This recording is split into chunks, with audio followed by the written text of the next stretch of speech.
आप देख रहे हैं ओवरहाइप्ड मीडिया, जहां हर ओवरहाइप्ड खबर की असली सच्चाई सामने लाते हैं। आज की सबसे बड़ी खबर, ओडिशा पुलिस एसआई भर्ती घोटाला। सवाल ये, क्या सरकारी नौकरियां बिकते हैं? क्या मेहनत से ज्यादा मायने रखते हैं पैसे और पहुंच?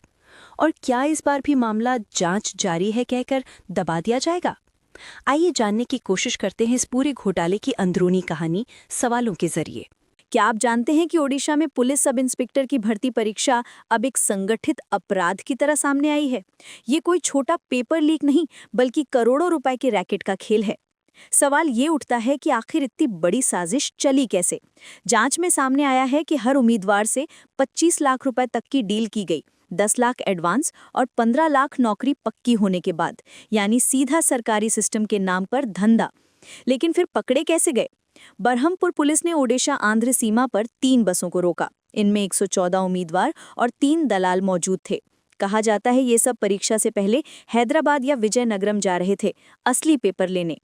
अब तक 120 से ज्यादा गिरफ्तारियां हो चुकी हैं, अभ्यर्थी, बिचौलिए, बस ड्राइवर तक। लेकिन बड़ा सवाल ये है, मास्टरमाइंड कौन है?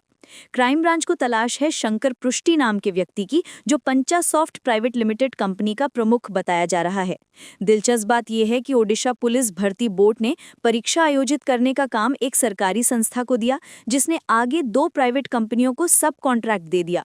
और आखिरी कंपनी कौन? वही जो इस पूरे रैकेट से जुड़ी निकली।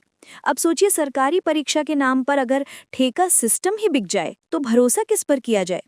इधर सिंडिकेट का एक और बड़ा खिलाड़ी बिस्वरंजन बेहरा गिरफ्तार हुआ, जो उम्मीदवारों से सादे चेक और असली सर्टिफिकेट गिरवी रखकर डील करता था। यानी रिश्वत भी पक्की और पकड़ में आए तो नुकसान भी तय। 1.53 लाख से ज्यादा उम्मीदवारों ने इस भर्ती के लिए आवेदन किया था और अब परीक्षा अनिश्चितकाल के लिए टाल दी गई है। मेहनती छात्रों का साल भर का परिश्रम पानी में बह गया और भ्रष्ट सिस्टम फिर हंस रहा है। लेकिन ये सिर्फ प्रशासनिक मामला नहीं, अब ये राजनीतिक तूफान बन चुका है। विपक्षी दल बीजेपी और कांग्रेस ने सीबीआई जांच की मांग की है, ये कहते हुए कि पुलिस अधिकारी खुद इसमें शामिल हो सकते हैं। यहाँ तक कि बीजेटी ने चेतावनी दी है कि अगर सोमवार तक सीबीआई जांच के आदेश नहीं दिए गए तो पूरे राज्य में आंदोलन होगा।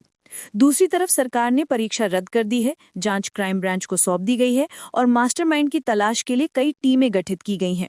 राज्य के मुख्य सचिव ने भर्ती बोर्ड के साथ बैठक कर कहा है कि आगे से पारदर्शिता सुनिश्चित की जाएगी। पर अब सवाल ये है कि क्या सिर्फ मीटिंग्स और कमेटियों से भरोसा लौटेगा? क्या वाकई इस बार बड़े नामों तक जांच पहुंचेगी, या फिर सब कुछ एक बार फिर सिस्टम के अंधेरे में गुम हो जाएगा? तो ये था ओडिशा का एसआई भर्ती घोटाला, जहां नौकरी बिकती रही और भरोसा टूटता रहा।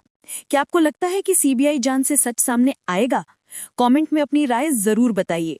और हाँ, अगर आप चाहते हैं ऐसी ही रियल और रॉ रिपोर्ट्स, तो चैनल को सब्सक्राइब करिए, बेल आइकन दबाइए, क्योंकि यहाँ हर खबर होती है थोड़ी ओवरहाइप्ड।